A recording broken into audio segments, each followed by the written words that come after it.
얘네 되게 오래됐어요. 2003년에 설립했어요.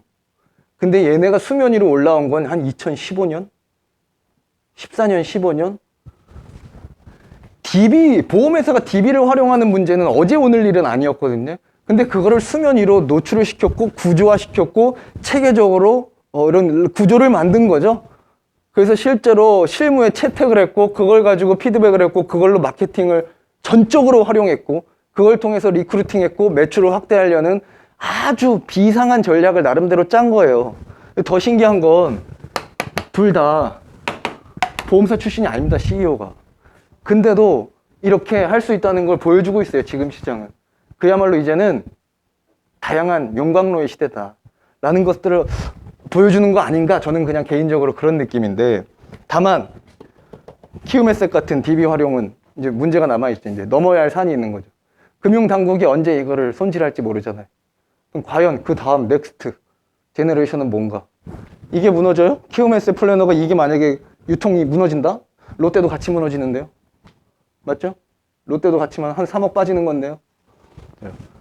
리치엔코 한번 볼게요. 얘네는 DB는 아닙니다만 기가 막혀요. 리치엔코 2007년에 세웠는데 강남에 조그만 TM 대리점으로 시작했는데 대표가 한승표라는 사람인데요. 이 사람은요, 삼성전자 출신입니다. 삼성전자 출신의 IT 전문가예요, 말하자면. 전문가도 아닌 것 같아요. 그냥 뭐 삼성전자 직원이었던 것 같아요. 근데 그 사람이 TM 대리점을 운영하는데 이 사람 머릿속에는 보험인들이 생각하는 조직 성장, 막 리크루팅하고 표준 프로세스 이런 게 머릿속에 없었겠죠. 그냥 사업가로서 비즈니스 마인드로만 접근한 거예요. 그러니까 투자 유치 고민했고, 그다음에 이 청약 프로세스를 어떻게 바꿀까 이 고민만 했던 사람인 거예요. 인슈어테크 어떻게 활용할까, IT 기술 어떻게 활용할까. 그래서 여기는 제가 안 써놨는데 굿리치 어플리케이션 발행하고 만들고, 뭐 투자 유치해서 돈 투자 받아서 확대하고 뭐 그런 것들에 치중한. 그래서 리치엔코도 나름대로 많이 성장했잖아요. 그렇지만 얘네도 문제는 현재 있더라고요. 돈이 계속 모자라나 봐요. 뭔가 이런 비보험적인 이런 기술들을 자꾸 활용하려니까 돈이 많이 들어가는 모양이에요. 그래서 그런 것들로 뭐 자금적인 고민이 있다고 하는데, 어쨌든 지금 현재 큰 축을 담당하고 있는 건 사실이 리치엔코고, 새로운 장을 열었다 해도 과언이 아닙니다. 자, 요 정도 하면 2010년대 중후반까지 좀 마무리가 된 것 같고, 그러고 나서 제가 부산에 왔습니다. 그리고 부산을 한번 쳐다봤어요. 그래서 저는 부산을 잘 모르는 사람이기 때문에 그동안의 경험을 삼아서 제가 이거 추측한 거예요. 그러니까 이게 정답이 아닐 수도 있어요. 그냥 한번 같이 한번 봐주세요. 와보니까 이 회사들이, 그죠? 아주 철저하게 이 시장을 장악하고 있죠. 요 5개던데 프리미엄 에셋하고 나눠봤어요. 그렇죠? 방식이 달라요. 프리미엄 에셋은 지사제를 운영하고 있고, 영진에셋 얘네들은 철저한 중앙집권형 직영체제다. 그리고 오너가 운영하고 있잖아요. 창립자가 운영하고 있잖아요. 자, 그러면 제가 얘네들 설립 날짜를 한번 봤어요. 영진하고 IFC가 2005년이네요. 근데 두 사람 다 대한생명에서 나왔죠. 그래서 제가 추론한 겁니다. 2005년이면 대한생명, 교보생명 둘 다 전환법인이 탄생하던 시기예요. 그러면 정서영 대표나 IFC 이름 뭐죠? 박전식 대표? 저 사람들도 대한생명에 현직에 있다가 나왔는데, 저 사람들은 그럼 전환법인을 아는 사람들이구나. 저 혼자 추론하는 거예요. 맞아요? 모르죠? 그냥 저 혼자 추론하는 거예요. 아, 전환법인을 안 했구나. 전환법인을 안 했으니까 영진을 차렸겠지. 자, 그런 생각을 한 거예요. 대신 이 두 사람은 하나생명 동료 선후배들이 전환법인에 나가는 모양새를 계속 옆에서 충분히 상세하게 지켜봤겠죠. 전국 각지에 대한생명 전환법인 생기고 운영되는 모습을 선명하게 쳐다볼 수 있었겠죠. 그런 상태에서 자기는 부산에서 전환법인 안 하고 자기가 차린 거 아닙니까? 자, 근데 제 생각에는 이런 거예요.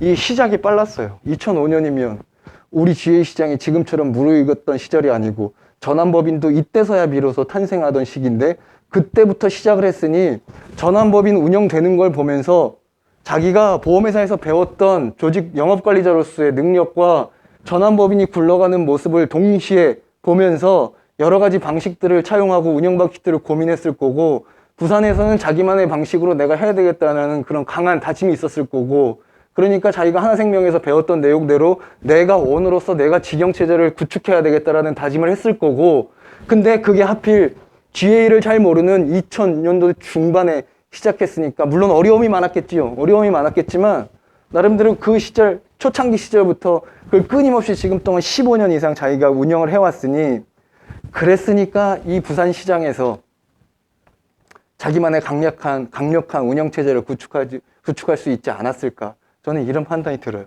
영진이나 IFC 모두 다. 그럼 스카이블루 SS 뭐냐? 딱 보니까 스카이블루 SS는 삼성화재 출신이더라고요. 2007년도에 오픈했더라고요.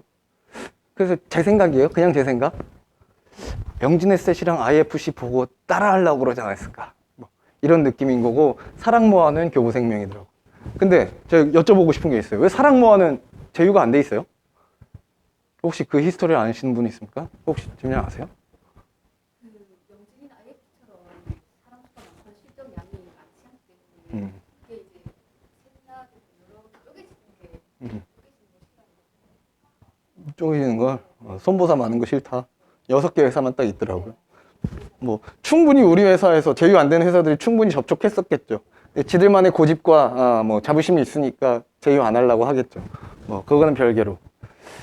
자, 이렇게 보건데, 자, 지금 제가 말한 거에 덧붙여서 요걸 한번 봐주세요. 얘는 다 오너가 운영하는 회사잖아요.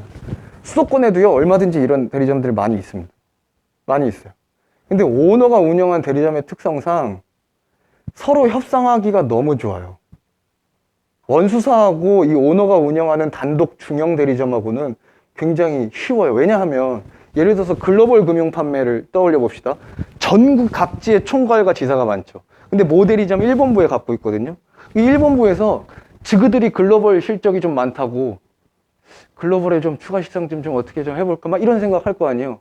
근데 실제로 4본부, 5본부, 6본부는 글로벌 별로 없는데 너 그거 하나도 더 하면 안 되는데 막 이런 다양한 뭐 서로 의견 일치가 안 되고 이런 점들이 있을 거잖아요. 근데 단독 대리점은 그럴 일이 없어요. 우리 본부에서 우리 단독 대리점 갖고 있는 거면 우리만 신경 쓰면 되잖아요. 관리 지점이 타 본부에 없으니까. 그러니까 이 대리점하고는 우리 본부의 문제인 거죠. 우리 본부.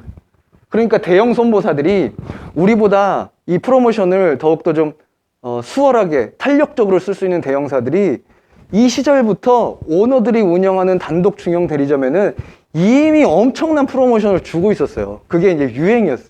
그래야만 땡겨지니까. 그리고 오너만 잡으면 매출을 그냥 끊임없이 받아낼 수 있으니까. 그때부터 오너가 운영하는 중형 단독 대리점들은 그때부터 시상에 민감하고 돈 많이 주는 회사 중심으로 매출을 순서대로 해왔던 거예요. 그 학습이 계속된 겁니다.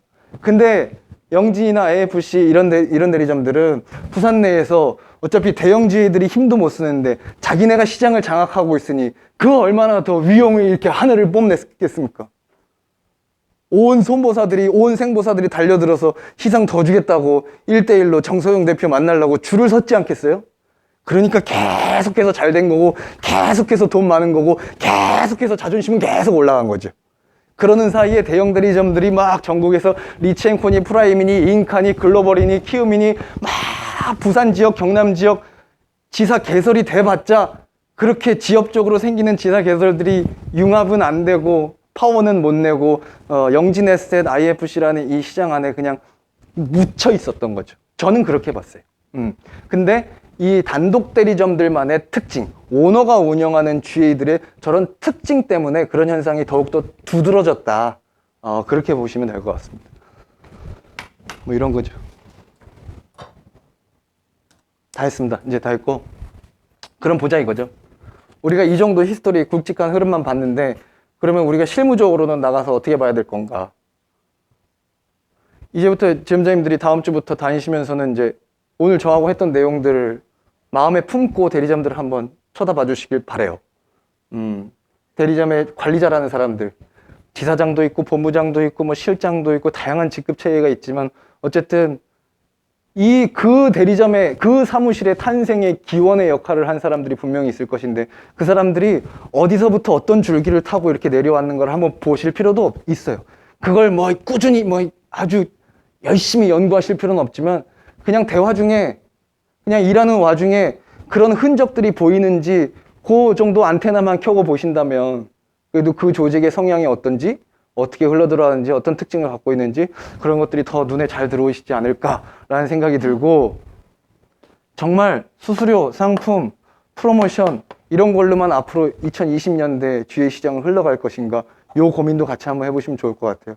키움에셋이나 리치앤코, 그리고 그 밖에도 다양한 방식의 아이디어를 갖고 GA에서 탄생되는 그런 조직들이 계속 생겨나고 있는 이 시점에 앞으로 어떻게 될 건가? 코로나 이후에 비대면 프로세스는 어떠한 것들이 우리 업과 접목이 될 것인가? 그런 것들 늘 안테나 키고서 접해보시면, 지금까지 우리가 히스토리 쭉 큰 흐름을 익혔듯이 앞으로 이제 방향성에 대해서도 지점장님들만의 어떤 그 인지, 그리고 아이디어, 영감들 충분히 있으실 거라고 생각합니다.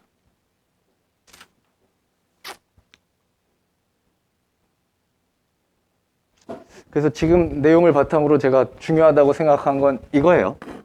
제일 중요한 거. 관찰. 대리점 조직이 어떻게 생겨먹었는가 내가 관찰하는 것. 그 대리점 지사가 롯데 실적을 얼마 하는지 그런 거 말고요. 쟤네들이 왜 생겨났는지, 쟤네들이 왜 연제동에 있는지, 쟤네들이 왜 센텀에 있는지, 왜 얘는 이상하게 덕천동에 있는지, 뭐 그런 것까지도 안테나를 켜시면서 보고, 그리고 그 사람들 성향, 출신, 줄기, 흐름, 그런 것들 보시면서 지점장님들이 선택하십시오. 이제 그 사람들의 성향과 특징이 더 잘 보일 거거든요. 선택하시라고요.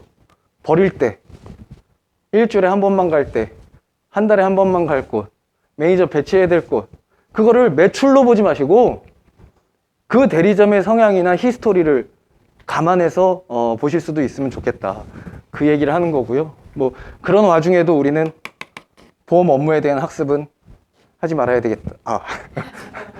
끊임없이 해야 되겠다.